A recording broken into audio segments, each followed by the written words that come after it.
Em bidin hamd Xude ey Müslüman, daima peygamberi ahir zaman.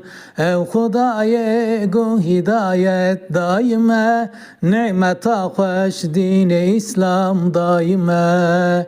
Nimet acer nimeti hoştur eve, minnet acer minneti mesr eve. Gume imanan yeb Rabbi azim, hem müşerref bu Kur'an-ı Kerim. Ey Xudaye Halık-ı erdu sema, tu neheli ümmeta xeder gama. Hem günehkar şaflı gufranatene, hevidare rahmu ihsanatene. Hem bi iman bin erda mahşere, pe Muhammed her ne havze kevsere.